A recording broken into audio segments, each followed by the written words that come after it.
Dear students, जैसा कि हमने लास्ट वीडियो में पढ़ा था कूलाम का नियम। अब आज हम बात करने वाले हैं vector form of coulombs law, मतलब कूलाम के नियम का सदिश निरूपण।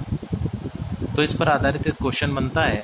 वो क्या बनता है कि सिद्ध करो कि कूलाम का नियम न्यूटन गति के तृतीय नियम, और न्यूटन गति का जो तृतीय नियम होता है वो होता है क्रिया प्रतिक्रिया का नियम की अनुपालना करता है। अब तृतीय नियम क्या कहता है कि यदि मैं किसी वस्तु पर फोर्स लगाता हूँ तो जितना फोर्स मैं लगा रहा हूँ उसको तो मैं बोल रहा हूँ क्रिया बल।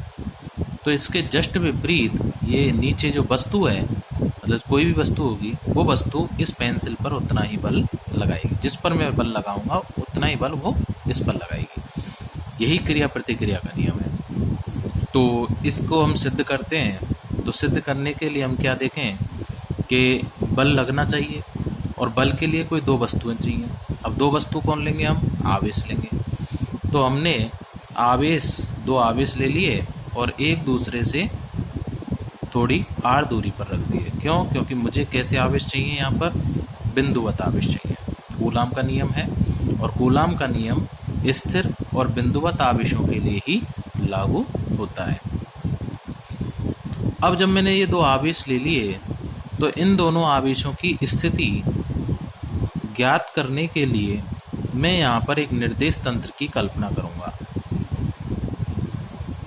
जब निर्देश तंत्र मैंने माना x, y द्विमीय निर्देश तंत्र माना, और इस निर्देश तंत्र में Q1 और Q2 दो स्थिर बिंदुवत आवेश मैंने रखे, जहाँ Q1 के लिए मूल बिंदु के सापेक्ष जो स्थिति सदिश होगा वो होगा R1 वेक्टर,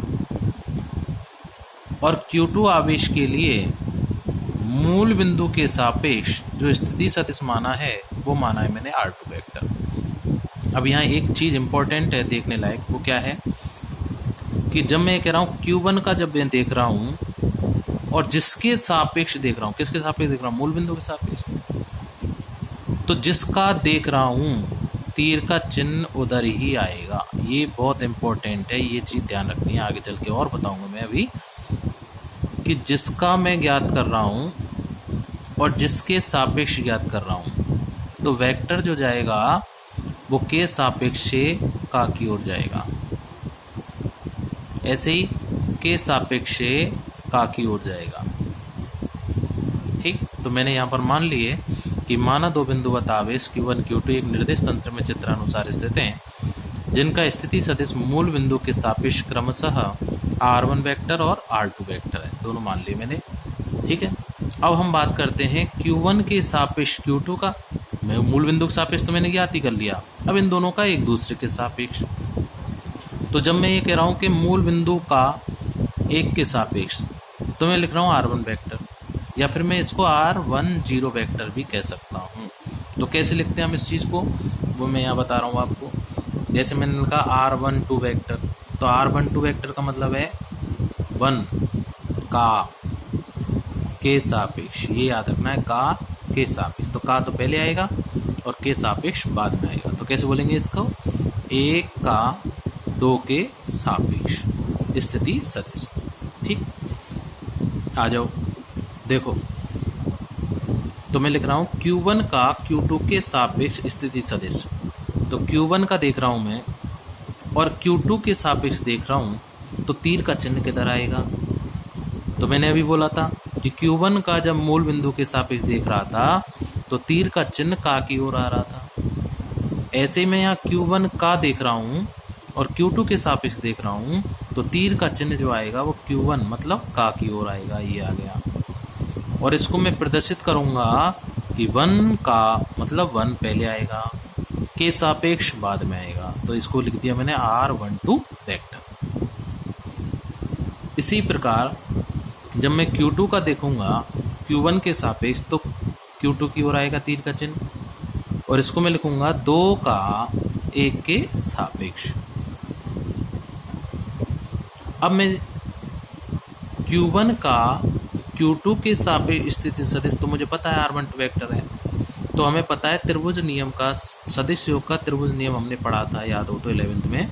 तो उसमें ये देखा था कि कोई त्रिभुज है और इस त्रिभुज की कोई दो भुजाओं को क्रमागत सदिशों द्वारा निरूपित किया जाए, मतलब क्रम में जा रही है दोनों भुजा, तो तीसरी भुजा विपरीत क्रम में परिणामी को दर्शाएगी। मतलब अगर ये p वेक्टर होता, ये q वेक्टर होता, तो ये r वेक्टर इस p वेक्टर और q वेक्टर के योग के बराबर होता है। तो यही चीज़ मैं इस त्रिभुज में देख रहा हूँ, OAB में क्या देख रहा हूँ कि r12 वेक्टर जब मैं बात कर रहा हूँ ये वाला, तो जब इसकी मैं चर्चा कर रहा हूँ तो इसका मतलब ये वाला सदिश और ये वाला सदिश दोनों एक ही समान दिशा में क्रमागत हैं और ये इसके विपरीत है। तो इसका मतलब कि इन दोनों का जो योग होगा वो इसके बराबर होगा। देखो r2 vector plus r12 vector बराबर होगा r1 वेक्टर के। इसका पक्षांतरण इधर किया तो ये आया r12 वेक्टर बराबर r1 vector minus r2 vector, समीकरण 1 दे दिया। इसी प्रकार Q2 का Q1 के सापेक्ष, तो Q2 का इसके सापेक्ष सदिश क्या है, r21 वेक्टर। तो अब तीर का चिन्ह इधर है, तो इसका मतलब r1 वेक्टर और r21 वेक्टर, इसको हटा देंगे यहाँ से, ठीक है, इसको छोड़ देंगे। r1 vector plus r21 vector बराबर होगा r2 वेक्टर के। तो यहाँ से r21 वेक्टर जो आया वो r2 माइनस r1 वेक्टर आया। माइनस चिन्ह यहाँ से कॉमन लेंगे तो ये प्लस का हो जाएगा, ये माइनस का, तो ये आ जाएगा r21 वेक्टर बराबर minus r1 vector minus r2 vector. समीकरण 1 को देखेंगे कि r1 vector minus r2 vector किसके बराबर है, r12 वेक्टर के। तो इसके स्थान पे मैंने r12 वेक्टर लिख दिया। अब चूंकि हम जानते हैं कि किसी सदिश को हम कैसे व्यक्त करते हैं कि a वेक्टर बराबर a वेक्टर का मॉड और a का एकांक सदिश, इकाई सदिश बोलते हैं इसको, कैप, a कैप। तो ऐसे मैंने इसको लिख दिया कि r21 वेक्टर का मॉड, और मॉड तो धनात्मक होता है हमेशा, और r21 कैप, कैप दर्शाता है दिशा को, ये परिमाण हो गया, ये दिशा हो गई। सदिश राशियों में परिमाण दिशा दोनों होते हैं, बराबर होगा r12 वेक्टर का मॉड और r12 कैप।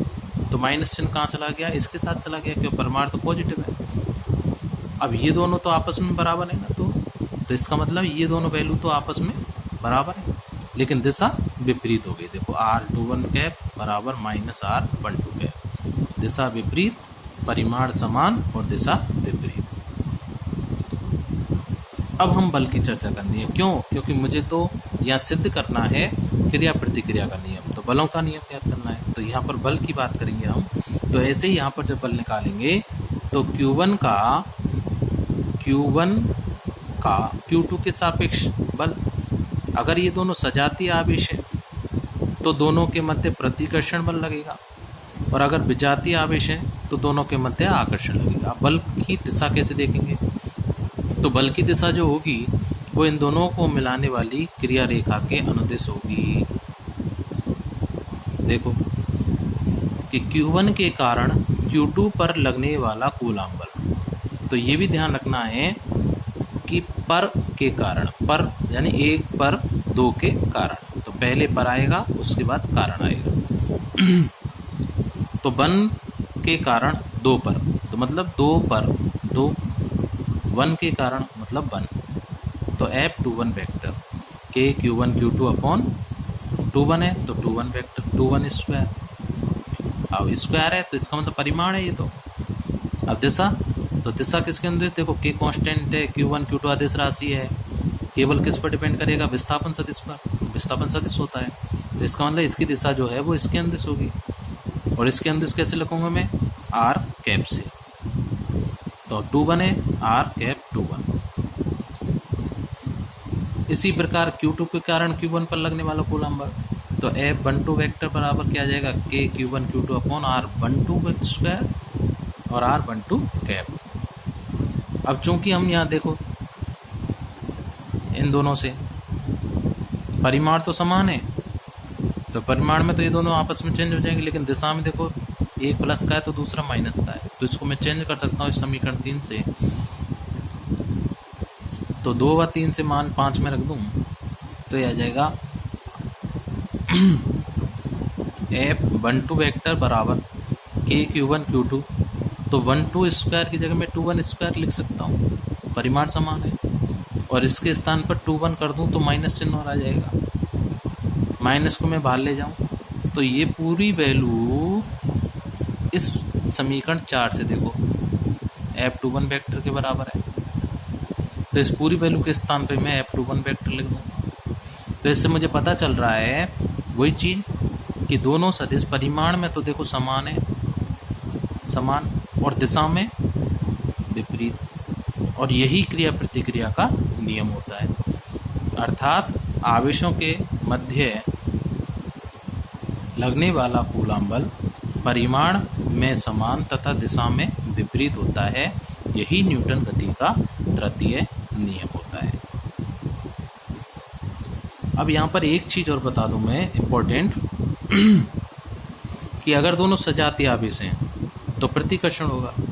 तो मान के चले हम 1 के कारण Q2 पर बल लग रहा है, तो इसका मतलब जिसके कारण लग रहा है वो स्थिर रहेगा और जिस पर लग रहा है वो भागेगा। तो 1 के कारण अगर 2 पर लग रहा है तो 2 भागेगा, किधर भागेगा, दूर भागेगा। तो इसका मतलब इसकी दिशा जो आएगी प्रतिकर्षण की वो इधर आएगी। अगर ये प्लस होता ये माइनस होता तो बल की जो दिशा लेता फिर मैं, तो ये इसकी ओर भागता, तो बल की दिशा मुझे यहाँ लगानी पड़ती बीच में, मध्य में। ठीक है, ऐसे ये प्लस का है ये माइनस का है, तो ये माइनस का इसको अपनी ओर आकर्षित करता, तो मैं यहाँ पर आकर्षण बल की दिशा ऐसे लगाता। और अगर ये प्लस का ये भी प्लस का, तो इसके लिए प्रतिकर्षण बल ऐसे जाता। ठीक अब हम बात करते हैं कूलॉम के नियम से। तो हमें पता चल गया, क्या स्पष्ट हुआ कि कूलॉम का नियम, पहली बात तो कूलॉम का नियम बिंदुवत आवेशों के लिए स्थिर आवेशों के मध्य कार्यरत होता है। कूलॉम का नियम न्यूटन गति के तृतीय नियम की अनुपालना करता है, बहुत इंपॉर्टेंट, सिद्ध कर चुके हैं। कूलॉम का नियम केंद्रीय बलों को निरूपित करता है। देखो केंद्रीय बल वो होते हैं जो 1/r² के समानुपाती होते हैं। तो F समानुपाती 1/r² है। कूलॉम बल विद्युत बल, कूलॉम बल या विद्युत बल, पहले बताया था मैंने परमाणु वाले, जब परमाणु पढ़ाया था उस समय नाभिक और नाभिक के चारों इलेक्ट्रॉन चक्कर लगा रहा है, तो उस समय इलेक्ट्रॉन और नाभिक के मध्य विद्युत बल काम कर रहा था। क्यों? कूलॉम बल तो स्थिर आवेशों के मध्य लगता है। तो ये जो बल लगता है कूलॉम बल, वो 10⁻⁻15 से अधिक, मतलब 10⁻⁻15 से लेके अनंत के मध्य की परास की दूरियों के मध्य ही कार्य करता है। क्यों? क्योंकि 10⁻⁻15 से कम दूरियों पर केवल और केवल प्रबल नाभिकीय बल काम करता है। यानी इससे कम दूरी पर कौन काम करेगा? नाभिकीय बल काम करेगा। तो याद हो, तो नाभिक का जो आकार है वो 10⁻⁻15 मीटर कोटि का होता है। इसलिए कूलॉम बल इसके अंदर काम नहीं करता और नाभिकीय बल इससे बाहर काम नहीं करता। तो नाभिकीय बल केवल नाभिक के अंदर काम करता है। ठीक है, तो आज अपना ये टॉपिक कूलॉम बल फिनिश हो चुका है। नेक्स्ट वीडियो में हम इस पर आधारित क्वेश्चन करेंगे। धन्यवाद।